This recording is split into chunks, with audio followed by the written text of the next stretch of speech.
sahabat anti hoax, balik lagi di BTS atau Bincang Tangkal Hoax bersama saya Agnes Amungkasari selaku pemeriksa fakta Mavindo sebagai host BTS kali ini. Konten BTS ini sendiri merupakan bagian dari program media, yaitu program yang dilaksanakan Mavindo bersama mitra lainnya untuk mewujudkan ekosistem informasi cyber yang aman. Nah, kawan-kawan, pada episode BTS kali ini kita akan membahas tentang bagaimana KPI menyikapi adanya tayangan-tayangan yang dirasa kontroversial. Berkaitan dengan tema tersebut, kita sudah ditemani oleh Mas Amin Sabana, selaku anggota Komisi Penyiaran Indonesia terpilih periode 2022 hingga 2025. Pertama-tama, Mas Amin, kami ucapkan selamat atas terpilihnya Mas Amin sebagai anggota Komisi Penyiaran Indonesia terpilih untuk periode 2022 hingga 2025. Boleh dijelaskan mungkin sebelumnya Mas Amin ke sahabat anti hoax ini terkait kesibukan Mas Amin setelah terpilih. Oke, sebelumnya saya menyapa terlebih dahulu ya. Terima kasih Mbak Agnes dan teman-teman anti hoax sudah mengundang saya di forum yang sangat penting ini ya untuk juga sosialisasi terkait dengan konten-konten penyiaran yang diduga mungkin menimbulkan tendensi hoax dan sebagainya. Oke, jadi memang saya baru saja terpilih untuk periode 2022-2025 dan saat ini sebenarnya masih menunggu dilantik oleh Presiden, tapi sudah disahkan di sidang paripurna DPR RI gitu ya. Jadi lebih kepada sebenarnya ke saat ini konsolidasi dengan sesama teman-teman komisioner yang lain gitu ya, secara informal terkait dengan program ke depan seperti apa, kemudian apa saja literasi yang akan kita lakukan, pengawasan isi siaran bentuknya seperti apa, gitu Mbak Agnes. Oke, baik. Nah, sekarang itu kan trennya tuh lagi banyak banget ya Mas Amin ya di sosial media yang akhirnya pada masuk ke televisi begitu ya Mas Amin. Nah, dari Mas Amin sendiri apa sih atau bagaimana sih pendapat Mas Amin mengenai dinamika tontonan yang disajikan oleh televisi akhir-akhir ini atau mungkin beberapa waktu inilah? Oke, baik sahabat anti hoax, kalau kita melihat dinamika tontonan, saat ini saya harus mengacu kepada data yang ada di KPI sendiri ya, Komisi Penyiaran Indonesia. Sejak tahun 2015 kami melakukan survei yang namanya Indeks Kualitas Isi Siaran. Nah, ini sudah tahun ke-9 dan sebenarnya berdasarkan indeks tadi, kualitas isi siaran lembaga penyiaran kita itu setiap tahun semakin meningkat gitu ya. Tahun lalu itu rata-ratanya 3,2 dari interval 1 ke 4 gitu ya. Nah, tetapi bukan berarti dari 8 program isi siaran yang kita survei itu semuanya terbebas dari permasalahan gitu ya. Nah, tapi memang ada 2 program isi siaran yang masih di bawah angka 3 gitu, yaitu satu infotainment gitu kan, dan yang kedua sinetron. Nah, ini adalah 2 siaran yang memang masih di bawah standar yang ada di KPI gitu ya.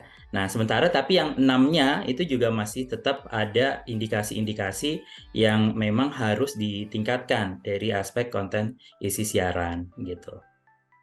Oke, baik. Jadi memang ada banyak ininya ya Mas ya, pembagiannya begitu ya, dan Ya, kedua ada ini yang masih. program anak, ada program berita, Oke, ada program religi, ada infotainment gitu ya, oke, sinetron.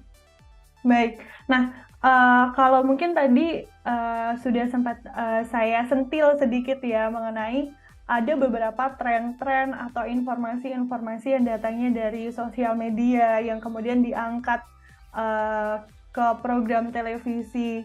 Nah, belakangan ini mungkin Mas Amin juga mengikuti kalau warganet ini ada pembahasan soal Fajar Sad Boy nih Mas Amin. Nah, di mana kemarin itu dia sempat viral di aplikasi TikTok karena ditinggal oleh kekasihnya. Nah, setelah kejadian tersebut, akhirnya kan banyak program televisi yang mengundangnya untuk datang ke programnya dan cukup mendapat tanggapan dari warganet. Dari KPI sendiri, apa sih tanggapannya melihat fenomena-fenomena seperti ini? Oke, ini pertanyaan yang sangat cerdas sekali gitu ya. Tapi saya ingin mengajak terlebih dahulu teman-teman sahabat anti hoax, dari segi regulasi, KPI ini ranahnya hanya mengatur media penyiaran.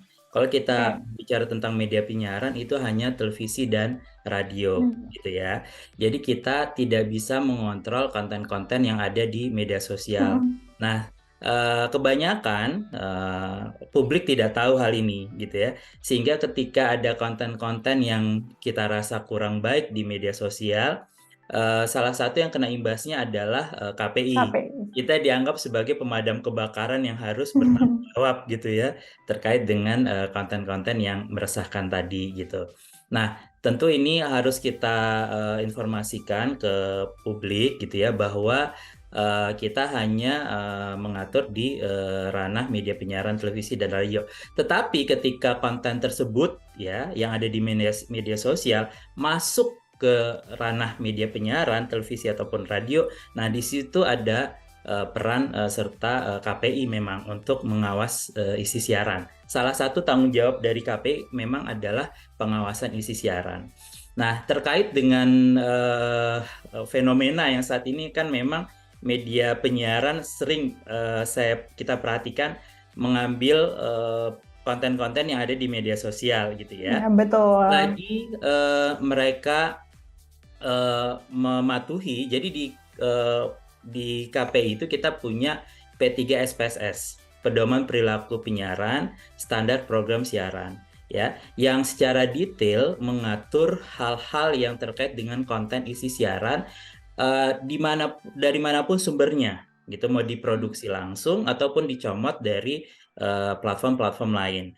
Nah, sepanjang mereka mematuhi isi siaran, semestinya ini tidak bermasalah gitu ya. Tetapi kalau misalnya kita tadi Mbak Agnes menyampaikan contoh kasusnya Fajar Sad Boy gitu ya. Nah, ini kan memang menjadi suatu keprihatinan kita bersama gitu ya, di mana publik kita sangat mengapresiasi sebenarnya kritikan dari publik gitu ya, di mana konten tersebut dianggap tidak mendidik gitu. Nah, dalam hal ini saya melihat ketika ada awareness yang meningkat dari publik dalam mengawal konten isi siaran, sebenarnya itu adalah suatu keberhasilan gitu ya. Karena memang pengawasan isi siaran ini bukan hanya tanggung jawab dari KPI gitu. Publik itu juga harus bertanggung jawab dalam mengawasi isi siaran. Karena kita bisa ketika kita bisa kawal bareng-bareng, maka kita akan bisa mendorong konten-konten di media penyiaran ini jauh lebih sehat dan ramah anak gitu ya. Jadi saya secara pribadi melihat ini adalah suatu bentuk partisipasi masyarakat gitu ya, bersama-sama dalam mengawasi isi siaran. Dan tentu saja ketika hal tersebut dikaitkan dengan KPI itu ada kanal-kanalnya ya dalam publik menyalurkan aspirasi mereka ya, kritikan mereka, komplain mereka, itu silakan kirimkan ke KPI dan KPI akan menindaklanjuti sesuai dengan regulasi yang ada gitu ya. Oke, iya, baik Mas Amin. Nah, mungkin ini juga jadi pertanyaan saya pribadi ya. Kalau memang KPI ini kan khususnya untuk program yang bisa dibilang kontroversial atau yang viral lah kalau kata orang sekarang ya Mas Amin ya. Itu kan juga melakukan pengawasan. Kemudian mungkin nanti ada temuan lah atau mungkin ada sesuatu yang bisa ditindak mungkin begitu ya Mas Amin ya. Apa sih akhirnya yang dilakukan oleh KPI ini untuk tayangan-tayangan seperti yang bisa dikatakan menimbulkan kontroversial seperti yang kasus Fajar Sightboy ini misalnya? Oke, sekali lagi kita harus merujuk kepada regulasi yang ada gitu Mm-mm. ya, dan juga P3SPSS yang memang menjadi domain dari KPI. Nah, jadi di KPI itu Mbak, kita ada sekitar 150 kalau tidak salah ya, officer yang memang Mm-mm. mengawasi isi siaran selama 24 jam penuh gitu. Jadi nggak tidur gitu ya. Kita dalam mengawasi isi siaran, dan ketika ada temuan-temuan dan ketika dianggap temuan ini sangat merisaukan, kita akan bawa ke pleno ya. Oke, Jadi di baik. KPI kemudian kita akan melakukan tindakan-tindakan yang memang sesuai dengan payung hukumnya gitu ya. Dan kalau misalnya kita merujuk, itu ada di dalam pasal 36 misalnya ya, Mm-mm. bahwa sebenarnya isi siaran itu wajib yang sifatnya informatif, mendidik gitu ya, tidak meresahkan, dan sesuai dengan watak karakter kita sebagai bangsa. Nah, eh, awal yang akan kita lakukan ya, kita akan memberikan teguran sebenarnya ya ke masing-masing lembaga penyiaran yang kita temui melakukan pelanggaran isi siaran ya. Nah, ada teguran pertama dan teguran kedua gitu ya yang kita berikan ke mereka. Kalau misalnya masing-masing masih belum mengindahkan gitu ya teguran tersebut, maka akan ada teguran yang lebih tinggi lagi Mm-mm. tingkatannya gitu ya, yaitu bisa administratif gitu ya, dan kita angkanya juga nggak sedikit gitu ya, gitu bisa sampai 1 miliar gitu ya, denda administratif yang harus dibayar oleh media penyiaran. Kemudian juga penghentian sementara gitu ya, jadi program tersebut harus dihentikan sementara, dan ada beberapa memang sudah sampai dihentikan sementara, meskipun akhirnya ya mereka mengubah judul programnya gitu ya, konten Ya, masih tetap sama gitu ya. Dan sampai ya pembatasan durasi gitu ya, yang sampai yang paling keras adalah pencabutan izin penyelenggaraan penyiaran ya. oh, Tapi itu yang sesuai yang ada di undang-undangnya gitu. oh Jadi ya baik. ada tahapan-tahapan, nggak langsung kita kasih sanksi tegas gitu ya. Mm-mm. Karena kan kita juga harus menyadari bahwa media penyiaran juga merupakan entitas bisnis gitu ya, gitu. Jangan sampai mereka juga ketakutan gitu ya kepada KPI, akhirnya seperti yang kita perhatikan gitu ya, sensor-sensor yang dilakukan secara Ya. mandiri di TV-TV itu juga kadang-kadang juga agak tidak sesuai dengan ada yang diregulasi gitu ya, gitu. Jadi misalnya kayak candi ya yang ada patung perempuan, dan patung perempuannya itu disensor gitu kan, Ya. dan Iya, itu sempat masyarakat ramai.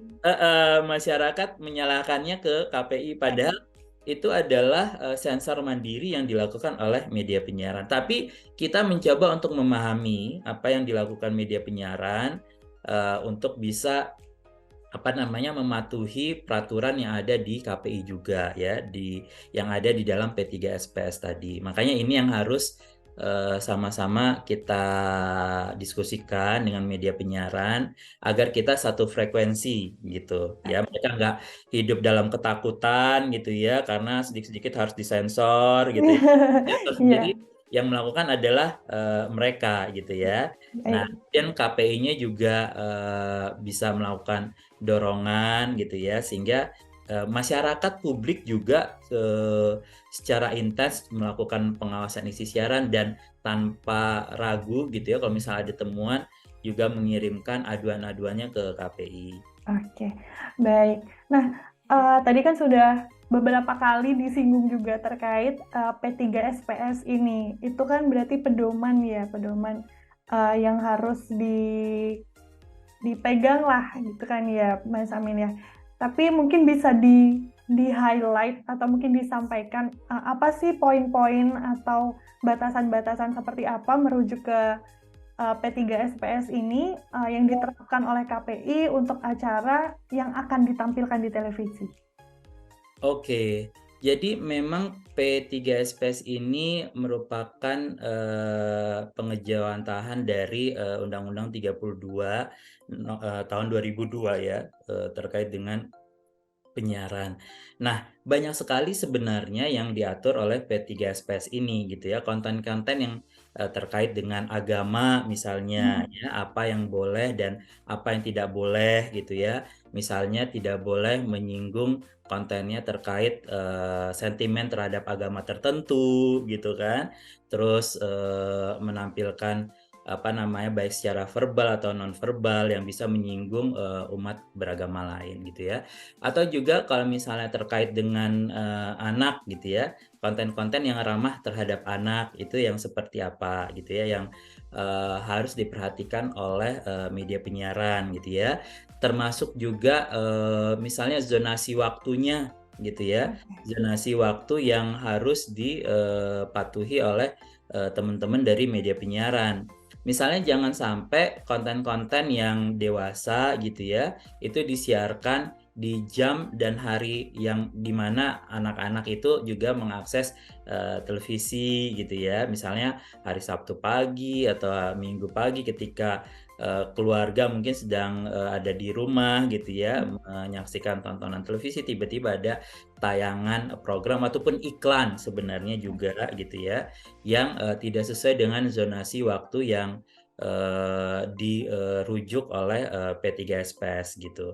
Dan juga P3SPS ini mengatur klasifikasi sebenarnya konten-konten sesuai dengan usianya gitu ya. Kalau misalnya konten untuk anak itu usianya 7 sampai 12 tahun gitu ya.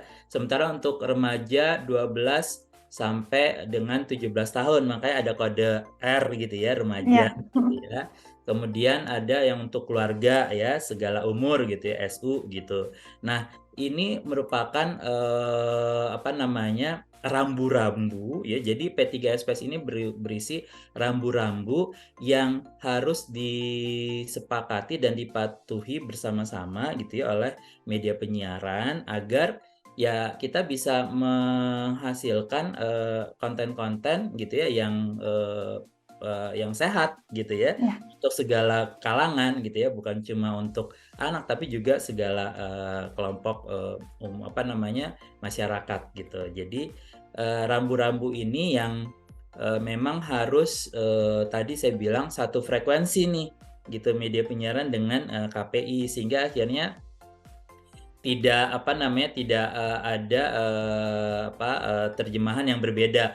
Kalau menurut KPI seperti ini, sementara menurut media penyiaran berbeda gitu. Nah, itu yang ada di dalam P3SPS. Oke, baik. Jadi sebenarnya untuk batasan-batasannya ini ya kurang lebihnya harus sesuai dengan klasifikasi usia mungkin, Betul. kemudian yang paling penting yang mungkin agak orang banyak tidak tahu zonasi waktu tadi yang sudah sempat disampaikan juga oleh Mas Amin begitu ya. Oke. Nah, Mas Amin nih, demi terciptanya tayangan yang tepat sasaran untuk masyarakat, sebenarnya siapa saja sih yang harus berperan dalam hal ini? Waduh, siapa yang berperan? Semuanya harus berperan ya. Oke. Semua unsur bangsa ini, masyarakat harus berperan gitu. Karena kan konten isi siaran berbeda-beda kan. Mhm. Kita misalnya akan masuk ke tahun pemilu gitu kan, Iya. 2024 nanti. Nah, 2023 ini hawa-hawanya udah berasa banget Iya. gitu kan, gitu. Sudah mulai panas ya, Mas Udah mulai Amin ya. panas gitu kan. Berarti kan pemangku kepentingannya bukan lagi misalnya teman-teman aktivis anak gitu ya, Mhm. tetapi juga teman-teman aktivis demokrasi gitu ya. Dan kita harus bisa melibatkan berbagai kelompok elemen masyarakat tadi gitu ya, dari setiap isu yang memang ada di dalam isi siaran gitu kan. Kalau isi siaran ini sangat dinamis sekali gitu ya, sesuai dengan materi yang dibahas gitu. Sesuai dengan apa namanya, ya situasi yang terjadi juga di bangsa kita Mhm. gitu ya, yang harus sama-sama dikawal ya gitu. Jadi KPI ini memang lembaga negara yang diminta oleh undang-undang untuk menetapkan program isi siaran ya. Kemudian juga melakukan pengawasan isi siaran ya, dan termasuk yang tadi kalau misalnya ada yang agak-agak nakal gitu ya, kita bisa tegur, tapi juga kita bisa bina sebenarnya gitu ya. Lembaga penyiaran gitu ya, terkait dengan isi yang kita rasakan meresahkan gitu. Nah, tetapi KPI ini juga nggak bisa bekerja sendiri ya, meskipun tadi saya menyampaikan kita ada officer, staff-staff yang mengawasi isi siaran. Nah, mungkin saja masyarakat punya sudut pandang perspektif yang berbeda gitu ya, terkait dengan apa yang dilakukan oleh kami gitu ya. Makanya undang-undang juga mengamanatkan masyarakat, partisipasi masyarakat untuk terlibat dalam pengawasan isi siaran gitu. Ya, jadi itu sih yang yang bisa saya sampaikan. Oke, jadi memang semua pihak ini harusnya turut saling terlibat ya untuk Betul, kalau tadi dibilang untuk membangun ekosistem informasi yang bagus nih melalui media penyiaran ini, begitu ya Mas ya? betul, Oke, betul. nah saya itu tadi mau nanya sanksi, tapi ternyata sudah dijelaskan di awal. Mhm. Jadi ini saya mau ini tanya aja kalau misalnya ada temuan-temuan dari KPI itu selain dari itu juga tadi sudah disampaikan oleh Mas Amin ya, ada officernya yang melakukan pengawasan, bisa juga masyarakat melaporkan begitu ya Mas Amin. Sudah disebutkan juga untuk KPI ada kanal-kanalnya. Mungkin Mas Amin bisa sampaikan ke sahabat anti hoax di sini, mungkin jika ada sahabat yang menemukan konten yang menurut sahabat ini kurang tepat atau kurang sesuai, itu bisa dilaporkannya melalui apa, Mas Amin? Oke, jadi KPI juga cukup aktif di media sosial gitu ya, di Instagram misalnya gitu. Nah, teman-teman juga bisa cek gitu ya ke Instagramnya kami di KPI Pusat. Nah, kita juga ada di Twitter ya, KPI_pusat gitu ya. Ada websitenya juga gitu ya, www.kpi.go.id. Kemudian juga Facebook gitu. Jadi semua kanal-kanal itu sangat mudah diakses oleh publik gitu ya. Silakan publik mencarinya gitu ya di internet gitu ya. Dan semua akses itu kita sediakan agar komunikasi kita dengan tiga pihak ya, dengan masyarakat dan juga dengan media penyiaran ini bisa terbangun dengan baik gitu ya dan lancar gitu. Jadi tidak ada pihak yang merasa tidak terfasilitasi dari segi akses gitu. Ya kan sekarang apalagi di zaman internet gitu ya, digital gampang sekali gitu ya. Dan bahkan kita melihat di kolom-kolom komentarnya IG-nya KPI Pusat gitu ya, ketika ada kasus Fajar Setboy itu sangat menarik gitu ya untuk untuk bukan hanya diperhatikan gitu ya, juga untuk dikaji gitu ya, bagaimana masyarakat juga sebenarnya peduli gitu. Kalau masyarakat peduli gitu ya, berarti kan pengawasan isi siarannya juga bagus gitu ya. Iya. Nah, justru kita sangat khawatir ketika masyarakatnya sudah nggak peduli terhadap pengawasan isi siaran gitu ya. Makanya kalau misalnya seperti itu, kita nggak bisa mengontrol bersama-sama gitu ya terkait dengan isi siaran gitu. Oke, baik. Nah, mungkin dari saya sudah cukup jelas sih Mas Amin untuk pemaparan dari Mas Amin. Mungkin dari Mas Amin ada yang mau disampaikan kepada sahabat anti hoax di BTS kali ini? Oke, terima kasih Mbak Agnes. Tentu saja saya sangat senang hadir di forum ini gitu ya, karena forum apalagi yang dihadiri oleh sahabat anti hoax ya. Jadi bersama-sama kita bisa apa ya, meminimalisir, memerangi ya hoax-hoax yang terjadi di berbagai apa namanya platform media termasuk media penyiaran gitu ya. Semakin intens gitu ya partisipasi dari teman-teman termasuk sahabat anti hoax gitu ya di media penyiaran, maka akan semakin membawa kita untuk bisa mewujudkan media penyiaran yang sehat dan bermartabat gitu ya buat bangsa kita gitu. Jadi saya dan kami tunggu selalu masukannya, kritikannya gitu ya terkait dengan konten-konten yang ada di media penyiaran.